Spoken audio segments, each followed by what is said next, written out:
ನಾಡ ಅಧಿದೇವತೆ ಚಾಮುಂಡೇಶ್ವರಿ ತಾಯಿಯ ದರ್ಶನ ಪಡೆದ ಮುಖ್ಯಮಂತ್ರಿ ಡಿಕೆ ಶಿವಕುಮಾರ್ ರಾಜ್ಯದ ಜನರ ಸುಖ ಶಾಂತಿ ಮತ್ತು ಸಮೃದ್ಧಿಗಾಗಿ ವಿಶೇಷ ಪ್ರಾರ್ಥನೆ ಸಲ್ಲಿಸಿದರು. ಮುಖ್ಯಮಂತ್ರಿಯಾಗಿ ಮೊದಲ ಬಾರಿಗೆ ಮೈಸೂರಿಗೆ ಬಂದಿದ್ದೇನೆ. ಪ್ರಯತ್ನ ವಿಫಲವಾಗಬಹುದು, ಆದರೆ ಪ್ರಾರ್ಥನೆ ಎಂದಿಗೂ ವಿಫಲವಾಗುವುದಿಲ್ಲ ಎಂದು ಅವರು ಹೇಳಿದರು. ರಾಜ್ಯದಲ್ಲಿ ಎಲ್ಲರೂ ಸಮಾನತೆಯಿಂದ ಬದುಕಬೇಕು, ಶಾಂತಿಯ ತೋಟ ನಿರ್ಮಾಣವಾಗಬೇಕು ಹಾಗೂ ಕರ್ನಾಟಕ ಸದಾ ಸುಭಿಕ್ಷಿತವಾಗಿರಲಿ ಎಂದು ತಾಯಿಯ ಆಶೀರ್ವಾದ ಕೋರಿದರು. ಕಬಿನಿ ಜಲಾಶಯ ಭರ್ತಿಯಾಗಿರುವುದು ಸಂತಸದ ವಿಚಾರ. ಗಂಗೆ ಮತ್ತು ಕಾವೇರಿ ತುಂಬಿ ರಾಜ್ಯದ ಎಲ್ಲರಿಗೂ ಒಳಿತಾಗಲಿ ಎಂದು ದೇವಿಯ ಬಳಿ ಪ್ರಾರ್ಥಿಸಿದ್ದೇನೆ ಎಂದು ಮುಖ್ಯಮಂತ್ರಿ ಡಿಕೆ ಶಿವಕುಮಾರ್ ಹೇಳಿದರು. ದೇವತೆ ಇಡೀ ನಾಡಿಗೆ ದುಃಖವನ್ನು ದೂರ ಮಾಡುವಂಥ ದೇವಿ ದುರ್ಗಾ ದೇವಿಯ ಚಾಮುಂಡಿ ತಾಯಿಯನ್ನು ದರ್ಶನ ಮಾಡಲಿಕ್ಕೆ ಬಂದಿದ್ದೇನೆ. ಮೈಸೂರಿಗೆ ಮೊದಲನೇ ಬಾರಿಗೆ ಬಂದಿದ್ದೇನೆ ಮುಖ್ಯಮಂತ್ರಿಯಾಗಿ. ನಾನು ಹಿಂದೆ ಇದೇ ಸ್ಥಳದಲ್ಲಿ ಒಂದು ಮಾತು ಹೇಳಿದ್ದೆ, ನನ್ನ ಪ್ರಯತ್ನ ವಿಫಲ ಆದರೂ ಪ್ರಾರ್ಥನೆ ವಿಫಲ ಆಗಲ್ಲ ಅಂತ.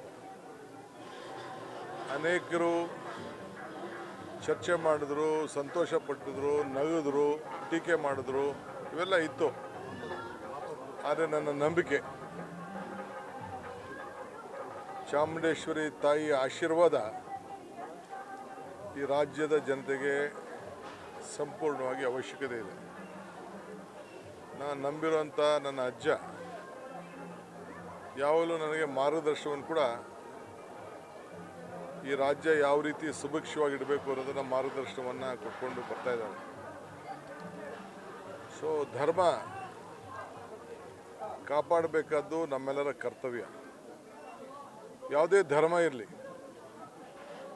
ಅವರವರ ನಂಬಿಕೆ, ಅವರ ಆಚಾರ, ಅವರ ವಿಚಾರ.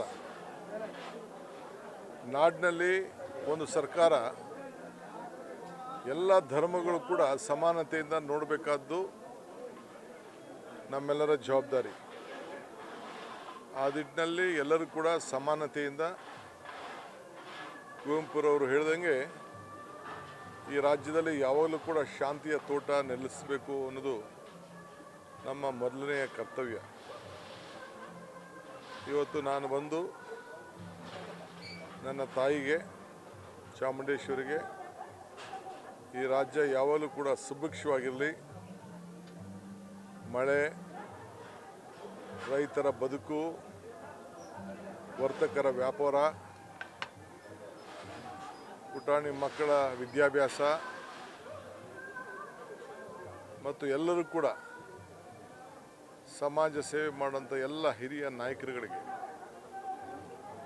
ಒಳ್ಳೆ ರಾಜ್ಯಕ್ಕೆ ಸೇವೆ ಮಾಡುವಂಥ ಶಕ್ತಿ, ತಾಳ್ಮೆ ಯಾವಾಗಲೂ ಕೂಡ ಸಿಗಲಿ ಅಂತೇಳಿ ಪ್ರಾರ್ಥಿಸಿ ಈ ರಾಜ್ಯದಲ್ಲಿ ಒಂದು ಉತ್ತಮವಾದಂಥ ಆಡಳಿತವನ್ನು ಕೊಡಬೇಕು, ಸಾಕ್ಷಿಗುಡ್ಡೆ ಬಿಟ್ಟು ಹೋಗಬೇಕು ಅನ್ನೋದು